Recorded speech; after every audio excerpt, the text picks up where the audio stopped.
श्रीराम.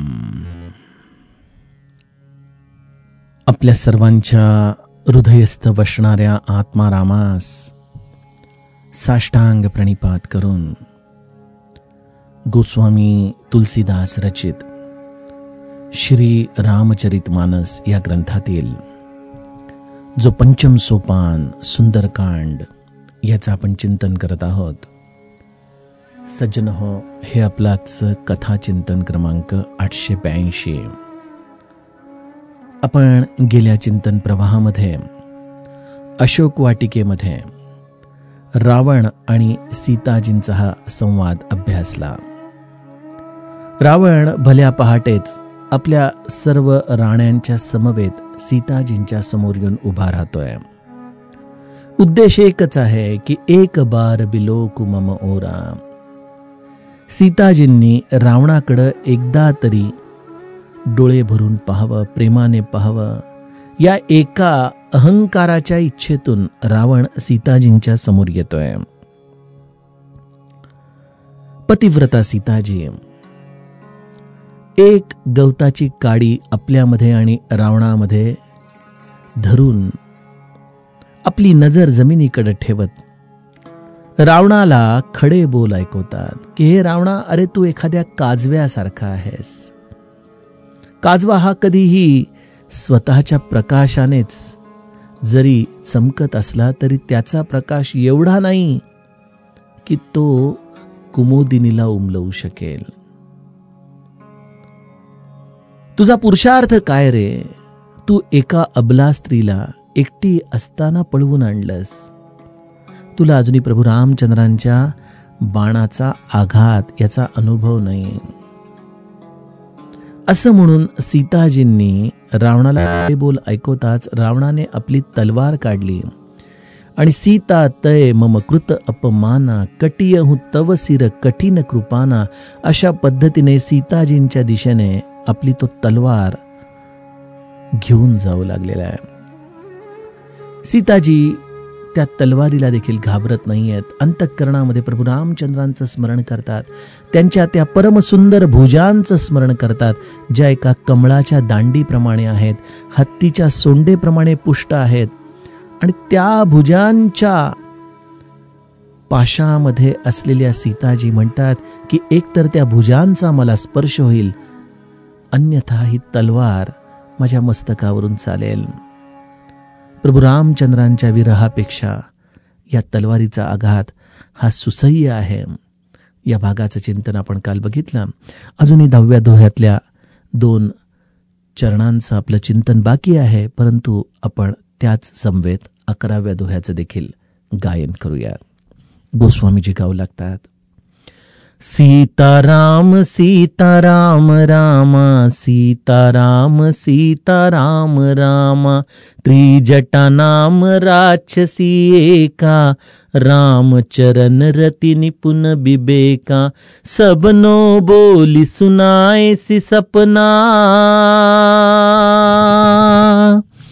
सबनो बोली सुनाए सी सपना सीत ही से करहु हित अपना सपने बानर लंका जारी जातु धान सेना सब मारी खर आरूढ़ नगन 10 सीसा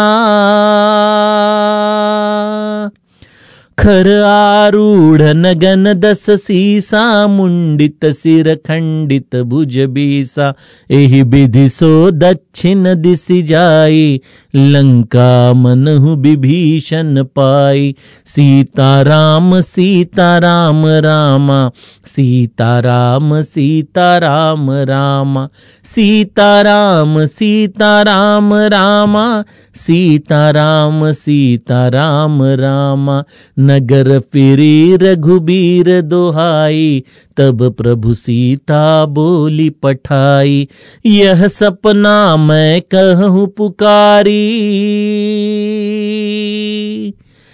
यह सपना मैं कहूँ पुकारी हो, यही सत्य गए दिन चारी।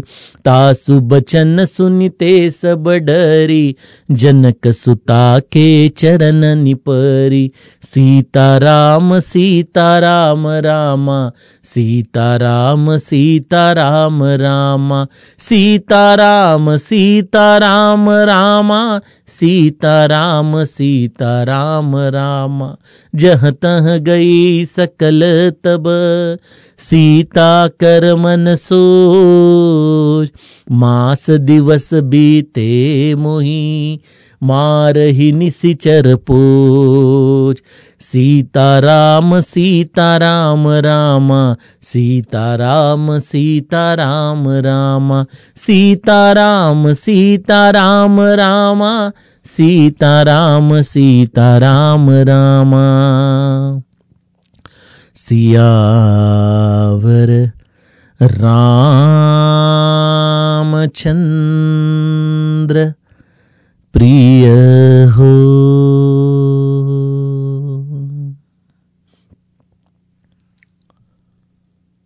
सज्जनो, कालच्या कथा निरूपणामध्ये आपण सीताजींच्या मनामध्ये होत असलेल्या या विरह अग्नीचं दुःख आणि त्याच वेळेला या तलवारीच्या आघाताची असलेली तीव्रता, श्रेष्ठता, तीक्ष्णता या सर्व दृष्टीने तलवारीचा घाव हा अधिक सुसह्य आहे, ह्या चिंतनामध्ये थोडेसे रंगून गेलो आणि त्यामुळं कालच्या दोह्यातल्या 2 चौपायांना आपण स्पर्श करू शकलो नाही. हा सीताजींचा अंतःकरणाचा भावच गोस्वामीजींनी शब्दबद्ध केलाय आणि त्यामुळे या रामप्रेमाचा सागर किती खोलीमध्ये आपल्याला बुडवेल हे केवळ त्या रामालाच माहिती असतं. तलवारीची धार देखील एवढी शीतल असू शकते, त्याचं चिंतन देखील एवढं मधुर होऊ शकतं, हे केवळ हे रामरायाच्या कथेमध्येच घडू शकतं बरं का. सीताजी अशा पद्धतीने आपलं हे मस्तक या तलवारीच्या आघातासाठी तयार करतायत आणि सीताजींची ही वचनं ऐकल्यानंतर रावणाचा संताप हा अनिवार्य झाला. कारण सामान्य जीवाला जर सगळ्यात जास्त कशाचं भय असेल तर आपल्या मृत्यूचं भय आहे. बघा, आपण बघतो ना की एखादा अट्टल गुन्हेगार देखील जेव्हा पोलीस कोठडीमध्ये त्याला पोलीस आपल्या पद्धतीने आतमध्ये घेतात, तेव्हा त्यांच्या होणाऱ्या या ट्रीटमेंटमुळं मोठ्यातले मोठे अट्टल गुन्हेगार देखील आपला गुन्हा कबूल करतात. या सगळ्यांमध्ये जर जीवाला कशाचं सगळ्यात जास्त मूल्य असेल तर ते आपल्या प्राणाचं आहे. आणि रावण प्रभू रामचंद्रांना एक सामान्य मनुष्य समजतोय. अरण्यकांडामध्ये जे रावणाचं चिंतन आहे त्याचं आपण पुन्हा एकदा स्मरण करू. त्यामध्ये रावणाने स्पष्टपणे प्रभू रामचंद्रांच्या या 2 रूपांचा विचार केलाय. जर ते सामान्य मनुष्य असतील तर मी त्यांना सहजपणे जिंकून घेईन, आणि जर ते परमात्मा असतील तर त्यांच्या हातून माझा मृत्यू येईल आणि माझा उद्धार होईल. त्यामुळे माझं ठरलेलं आहे, मी त्यांना अत्यंत तीव्र असा विरोध करत राहणार. आणि या तीव्र विरोधाचाच हा एक भाग आहे की मनुष्य असो किंवा इतर कोणीही प्राणी मात्र असो, जर ते मनुष्य तत्व असेल तर त्याला त्याच्या प्राणाचं सगळ्यात जास्त मूल्य असेल.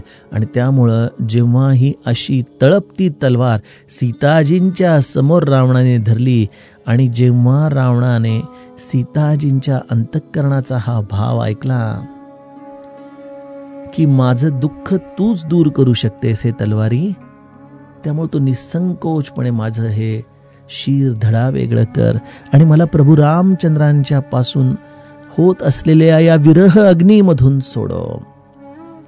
सीताजींना प्राणाची भीती नाही. ह्यातूनच खरं तर रावणाने सीताजींचं हे मूळ माया स्वरूप जाणायला हवं होतं.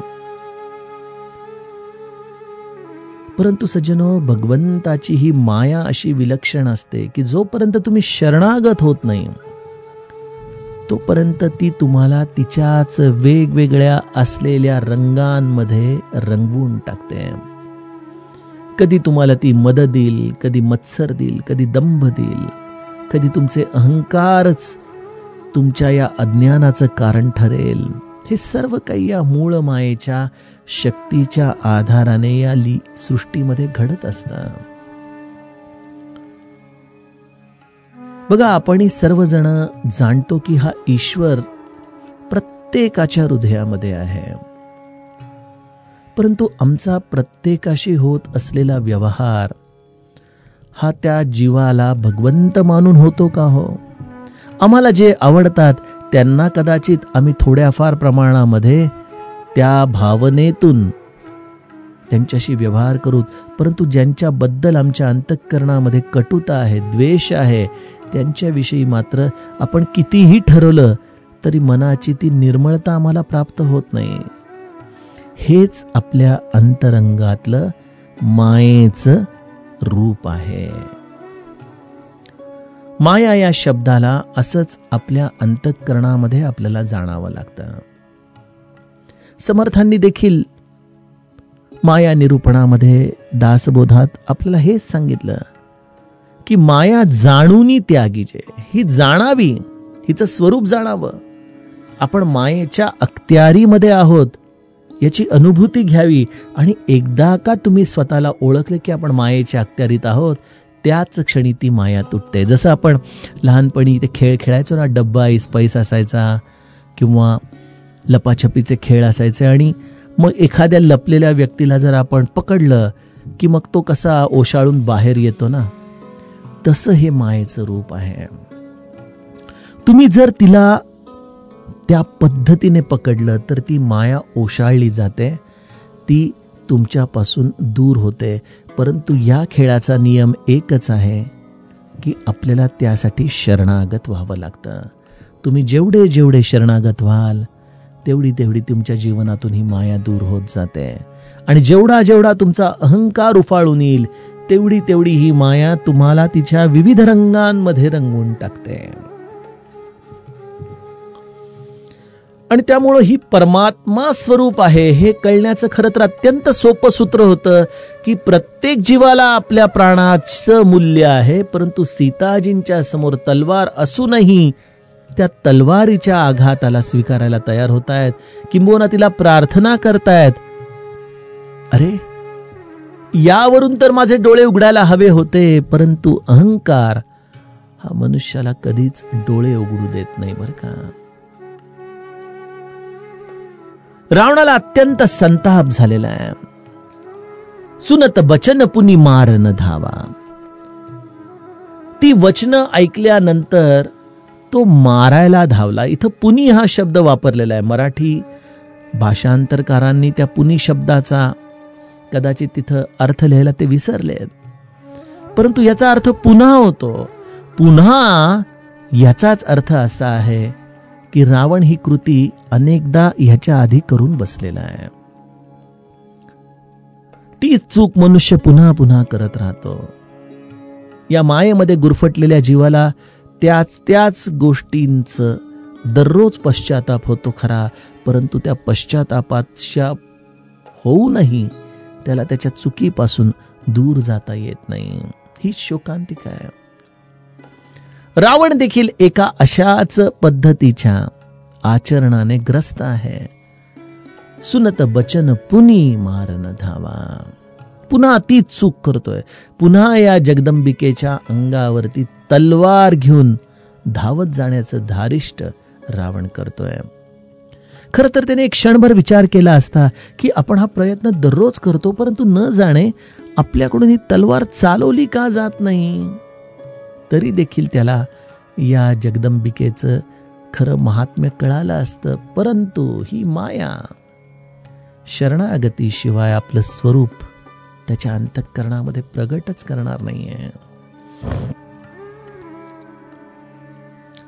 आणि अशा या रावणाने सीताजींच्या वरती पुन्हा आपली तलवार घेऊन तो जसा मारायला धावला त्याच क्षणी एक तिथं विलक्षण घटना घडली. रावणाची पत्नी मंदोदरी त्वरेने रावणाच्या समोर आली. रावणाच्या पायी पडलेली आहे. हात जोडून रावणाला ती थांबवतीये. रावणाचा हात थरथरतोय, संतापाने डोळे लालबुंद झालेले आहेत. अशा अवस्थेमध्ये रावण पत्नी ही मयदानवाची कन्या मंदोदरी ही रावणाला सीताजींवरती खड्ग चालवण्यापासून परावृत्त करत आहे, थांबवत आहे, नीतीची वचनं सांगत आहे. बघा, भगवंत देखील कोणाची ढाल करेल त्याच्या भक्ताच्या रक्षणासाठी. मंदोदरीची ढाल भगवंताने केलेली आहे. अशक्य ते शक्य करतील स्वामी, हे जे आपण स्वामी अक्कलकोटांच्या बद्दल नेहमी वाक्य वापरतो. बघा, एका स्त्री सुलभ भावनेमधून आपण विचार करा. मागच्या दोह्यामध्ये या सर्व राण्यांच्या समवेत त्यामध्ये मंदोदरी देखील आहे. आणि त्यातही विशेषत्वाने रावणाने मंदोदरीचं नाव घेऊन सीतेला एक विनंती केली. कह रावण सुनु सुमुखी सयानी, मंदोदरी आदि सब रानी, तव अनुचरी करऊं पन मोरा, एक बार बिलो कुम मोरा. रावण सीताजींना म्हणतोय की या माझ्या सगळ्या राण्यांकडे बघ, त्यातही विशेषत्वाने या मंदोदरीकडे बघ. अशा या मंदोदरी इत्यादी माझ्या सर्व राण्या एकाहून एक रूप संपन्न आहेत. परंतु हे सीते, तू माझ्याकडे एकदा कटाक्ष टाक. मी तुला वचन देतो, या सर्व राण्यांना मी तुझी दासी करून टाकेन. बघा, दास्यत्वाची भावना या आधी देखील एका स्त्रीने दुसऱ्या स्त्रीच्या मनामध्ये शिरवली होती. आठवतंय? अरण्यकांडामध्ये मंथरने कैकेयीला देखील हेच सांगितलं की तू कौसल्याच्या भोळ्या स्वभावावरती जाऊ नको. ती याच क्षणाची वाट पाहत होती, रामाच्या राज्याभिषेकाची. आता जसा राम राजा होईल तसं ती तुला तिची दासी करून टाकेल. तू कौसल्याची दासी होशील आणि भरताला तुरुंगाची हवा खावी लागणार आहे. हे मंथरेने हा मत्सर कैकेयीच्या मनामध्ये भरताच क्षणी तिचा कसा हा द्वेषाचा फणा उभारला गेला, हे आपण त्या कोपभवनामध्ये बघितलंच.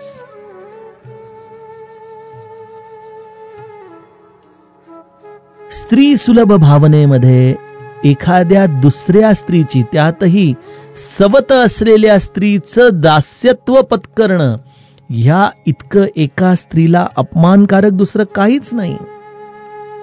त्यामुळे कैकेयीचा संताप अनिवार्य होणं हे स्वाभाविक होतं. जरी ते सगळं भ्रमात्मक असलं तरी ती भावना अत्यंत विषारी होती. आणि ते विष किती प्रमाणामध्ये पसरलं गेलं हे आपण पाहिलंच. इथं देखील रावण स्वतः सांगतोय, तिथं तरी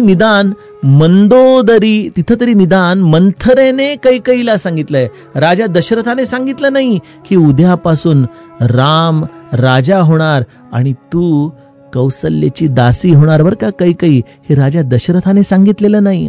हे जर राजा दशरथाने सांगितलं असतं तर काय भयानक परिणाम तिथे झाले असते. हे तर केवळ एका दासीने, मंथरेने सांगितलंय, तरी देखील त्याचा एवढा मोठा परिणाम झाला. आणि इथं लंकेमध्ये प्रत्यक्ष रावण, मंदोदरीचा पती, आपल्या पत्नीला सांगतोय की ही सीता जर माझ्याकडे एकदा पाहिल तर मी तुला तिची दासी करून टाकीन.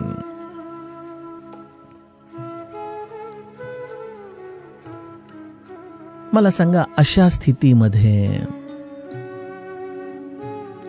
जसं कैकेयीने कौसल्याच्या या नसलेल्या कुटिलतेला देखील मनामध्ये ग्रह करून तिचा एकही शब्द ऐकला नाही, इथं तर मंदोदरीला स्पष्टपणे सांगण्यात येतंय. तर यावेळेला मंदोदरीला अत्यंत चांगली संधी चालून आली होती, कारण स्वतः रावणच तलवार घेऊन सीतेवरती निघाला होता वार करायला. तिला फक्त स्वस्थ उभं राहणं एवढंच गरजेचं होतं. आपण म्हणतो ना की काट्याने काटा काढायचा, तसं हे काहीच न करता मंदोदरीला आपल्या स्वतःचं हे स्वामित्व, हे मोठं राणी पण सांभाळता आलं असतं. परंतु मंदोदरी ही या पंचदेवी स्मरणामध्ये का अग्रेसर आहे? अहिल्या, तारा, मंदोदरी, सीता, पार्वती या सगळ्यांचं जे आपण स्मरण करतो त्यामध्ये मंदोदरीचं नाव का आलं असेल? याचं कारण हे आहे की तिथं तिने रावणाच्या या वचनाचा मनामध्ये कुठल्याही पद्धतीने संताप केलेला नाहीये. तव अनुचरी करऊ पण मोरा, हा माझा प्रण आहे असं जेव्हा रावण म्हणतोय, तरी देखील मंदोदरी रावणाच्या या वचनाचा मनामध्ये राग न धरता सीताजींसाठी म्हणून रावणाच्या समोर हात जोडतीये. नीती विरोधन, नीतीची वचन,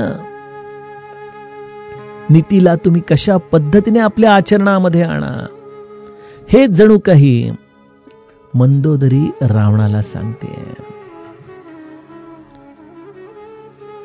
हे तिच्या मनाचं व्यापकपण, हे तिची उदारता, मला वाटतं ह्यामुळंच तिला हे स्थान सहजासहजी मिळून गेलं असेल.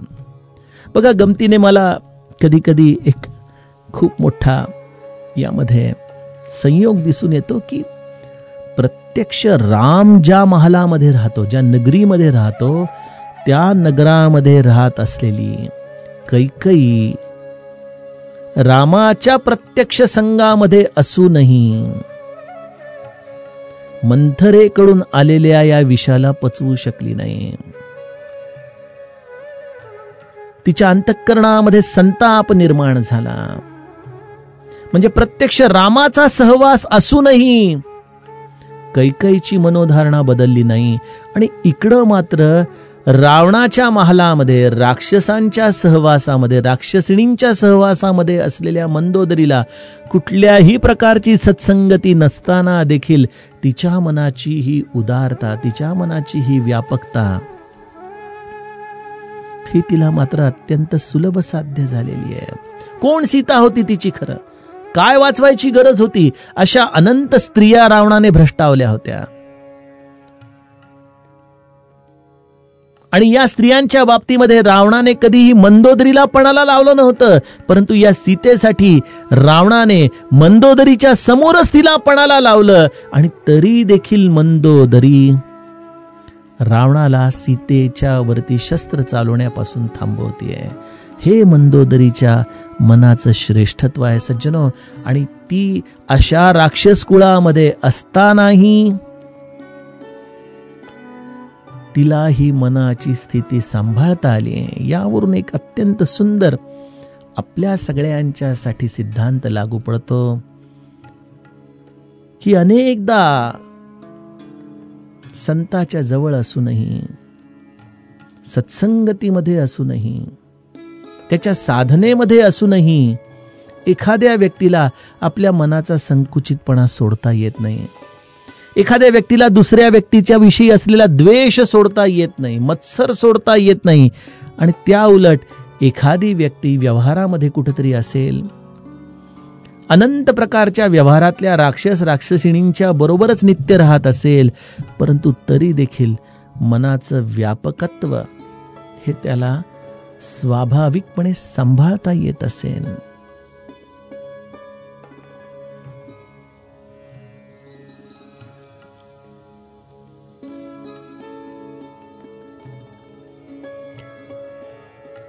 खरोखर हा चिंतनीयच विचार आहे.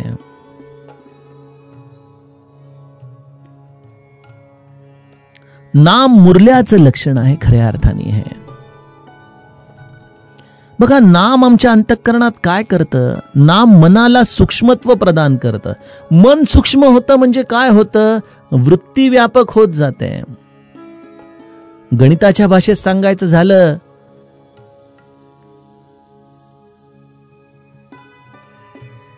तर मनाची सूक्ष्मता ही वृत्तीच्या व्यापकपणाशी थेट संबंधित आहे, डायरेक्टली प्रपोर्शनेट आहे.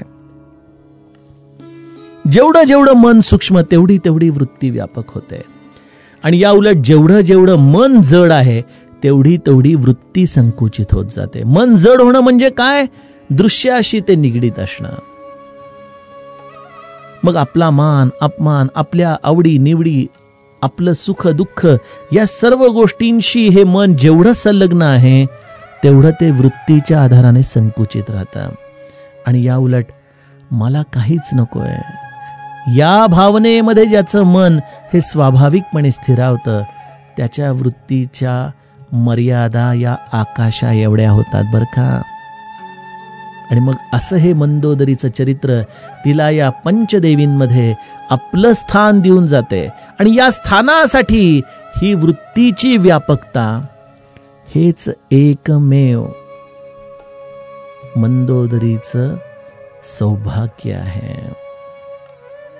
वृत्तीचं व्यापक पण किती होतं? समर्थ म्हणतात की हे मन इतकं सूक्ष्म होत जातं, वृत्ती एवढी व्यापक होत जाते की एके ठिकाणी ती वृत्ती फाटते आणि विश्व मनाला आपल्या कवेमध्ये घेते, समस्त विश्वाला आपल्या मनात कवेमध्ये घेते. आणि त्या विश्वामध्ये मग कोणाच्या विषयी द्वेषच राहत नाही हो.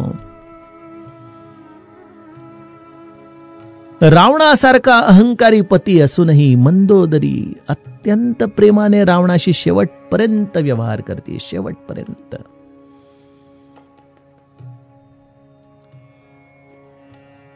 जोरी पानी कर पति पग लागी, बोले बचन नीती रस पागी. प्रत्येक ठिकाणी रावणाच्या चरणांवरती नतमस्तक होऊन नीतीयुक्त वचनच मंदोदरीने रावणाला शेवटच्या दिवसापर्यंत सांगितलेली आहे, शेवटच्या क्षणापर्यंत सांगितलेली आहे.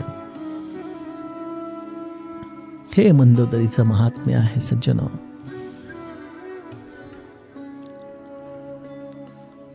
अशा मंदोदरीने जेव्हा रावणाला थांबवलं, रावणाला हे थांबवण्यासाठी केवळ एक निमित्तच हवं होतं. कारण की तिथं सीताजींच्या भोवती असलेलं प्रभू रामचंद्रांचं हे संरक्षक कवच रावणाला आत तरी कसं येऊन देईल.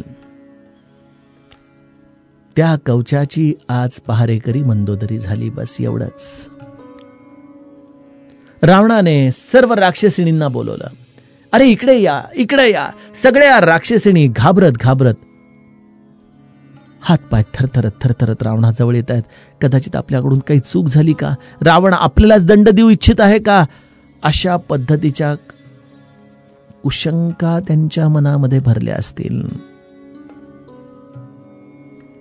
आणि त्यामुळं सीताजी एका गवताच्या काडीच्या आधाराने देखील निर्भय आहेत, तर राक्षसिणी स्वतःच्या राजापासूनच भयग्रस्त आहेत. बघा, स्वतःच्या राज्यातच भयग्रस्त आहेत. हे आहे भगवंताच्या अधिष्ठानाचं महात्म्य. तिथं निर्भयता ही स्वाभाविकपणे तुमच्या समवेत राहते. रावणाने फरमान सोडला. कहेसी सकल निसिचरी न बोलाई, सीत ही बहुविधी त्रास हो जाई. रावणाने सांगितलं की या सीतेला अनेक प्रकारांनी छळा, केवळ एकाच पद्धतीने नाही, अनेक पद्धतीने तिला भीती दाखवा, तिला त्रास तिच्या मनामध्ये उत्पन्न होईल अशी तुम्ही तिच्याशी वागणूक करा. बघा सज्जनो, भगवंताचं अधिष्ठान आत्तापर्यंत ज्यांनी ज्यांनी म्हणून स्वीकारलं त्यांना ही एक अशी निर्भयता भगवंताने प्रदान केली. परंतु ती निर्भयता केवळ शब्दाच्या आधाराने बोलून भगवंत थांबला नाही, तर त्या निर्भयतेची कसोटी देखील त्या जीवाच्यासाठी भगवंतानेच वेगवेगळ्या पद्धतीने या खलनायकांना बुद्धी देऊन करून घेतली. जेव्हा प्रल्हादाला आपलं सर्व शिक्षण संपून परत आल्यानंतर हिरण्यकश्यपूने विचारलं की प्रल्हादा, तुला काय आवडलं रे शाळेमध्ये? एवढे दिवस गुरुकुलामध्ये तू काय शिकलास? त्यामध्ये तुला सगळ्यात जास्त काय आवडलं? राजकारण आवडलं, युद्धनीती आवडली, शस्त्रकला आवडली, काय आवडलं? प्रल्हाद हात जोडून हिरण्यकश्यपूला म्हणतोय, बाबा मला ना राम नाम फार आवडलं. हे ऐकताच हिरण्यकश्यपू किती क्रोधित झाला. आपला स्वतःचा मुलगा, अरे आपल्या स्वतःच्या मुलाबाबत देखील एवढं कोणी क्रूर होऊ शकतं? सगळ्या आपल्या राक्षसांना बोलवलं. म्हणाले, या प्रल्हादाच्या डोक्यात बसलेली ही भगवंताच्या नामाची हवा काढून घ्या. काय वाटेल ते करा, त्यासाठी कडे लोट करा, त्याला हत्तीच्या पायाखाली द्या, त्याला विषारी सर्पांचे दंश करा, काहीही करा, परंतु हा पुन्हा या देवाचं नाव या राक्षस कुळामध्ये काढता कामा नये. आणि आपल्या स्वतःच्या मुलावरती एवढे अत्याचार या हिरण्यकश्यपूने आपल्याच नगरामध्ये केले, फक्त त्याला त्याच्याकडून या भगवंताचा असलेला त्याचा आधार काढून घ्यायचा होता. प्रल्हादाने हे सर्व त्रास सहन केले, कडेलोट सहन केली, तीक्ष्ण शस्त्रांचे घाव सहन केले, हत्तीच्या पायाखाली आलेलं आपलं हे शरीर, कोवळं शरीर, त्यावरती होत असलेले आघात प्रल्हादाने सहन केले. या सगळ्यांमध्ये त्याच्या प्राणांची रक्षा करणारा तो भगवंत, तो नृसिंह तिथं चेतनावस्थेमध्ये त्याच्या अवतीभोवती होताच. केवळ त्या खांबामधून प्रगट होण्याचं निमित्त झालं, परंतु या सर्व अवस्थांमध्ये तो प्रल्हादाला सांभाळत होताच. वाट पाहत होता की कुठं कदाचित प्रल्हाद आपल्या या आधारापासून दुरावत तर नाहीये ना. आणि प्रल्हाद मात्र अत्यंत निसंशयपणे या सर्व आघातांना या भगवंताच्या आधारावरती सहन करत राहिला. सीताजींना देखील आता तीच परीक्षा रावणाने आपल्या राक्षसिणींच्या द्वारे घेण्यासाठी सांगितले की सीत ही बहुविधी त्रास हो जाय. सीताजींच्या बद्दल अरण्यकांडामध्ये माता कौसल्या म्हणाल्या ना, रे रामा, ही खूप भित्री आहे रे, हिला साधं वानर बघणं काय, वानराचं चित्र जरी बघितलं तरी तिला भीती वाटते. असा सीताजींचा स्वभाव. त्यामध्ये सीताजी एकट्या, त्यामध्ये अवतीभोवती राक्षसीण, त्यामध्ये हा भयानक रावण, त्यामध्ये त्याचा हा क्रोध. आणि अशा क्रोधामध्ये त्याने राक्षसिणींना सांगितलंय की जा सीतेला आता अनेक प्रकाराने त्रास द्या. त्या आखाती देशांमध्ये इतक्या अघोरी शिक्षा असतात सज्जनो. अनेक असे प्रसंग ऐकायला मिळतात की तिथं एखादा जर आरोपी उत्तर देत नसेल तर त्याला 1 दिवस 2 दिवस अशा तुरुंगात ठेवतात की ज्यामध्ये बसता येत नाही, उठून उभा राहता येत नाही, तेवढी देखील तिची उंची नसते, झोपता येत नाही कारण की तेवढी त्याची लांबी नसते, मान खाली घालून कसं बस आपले पाय आखडून त्या अशा पिंजऱ्यामध्ये त्याला दिवस 2 दिवस बंद करून ठेवलं जातं. जोपर्यंत तो आक्रोश करत नाही, सत्य बोलत नाही, तोपर्यंत त्याला अशा वेदना दिल्या जातात. अशा पद्धतीने या जगामध्ये अनेक ठिकाणी राक्षसी त्रास अनेक जीवांसाठी ठरलेले आहेत. सीताजी देखील तिथे एकट्याच आहेत आणि या राक्षसींनी त्यांना अनंत प्रकाराने आता त्रास देऊन त्यांच्या मनातून हे रामाविषयी असलेलं प्रेम काढून घेण्याचा प्रयत्न करणार आहेत. आणि जाता जाता रावण सांगतो की मास दिवस महु कहा न माना, तो मैं मार भी काढी कृपाना. 1 महिना, 1 महिन्याच्या आत जर ही सीता माझ्याशी विवाह करायला तयार झाली नाही, माझं म्हणणं जर तिने ऐकलं नाही, तर मग त्यावेळेला मात्र हे मंदोदरी ऐक, मी तुझं देखील ऐकणार नाही. मी येईन आणि तिची थेट या तलवारीच्या आधाराने हत्या करीन. असं म्हणून संतापलेला रावण आला तसाच रिकाम्या हाताने पुन्हा आपल्या राजमहालाच्या दिशेने निघून गेला.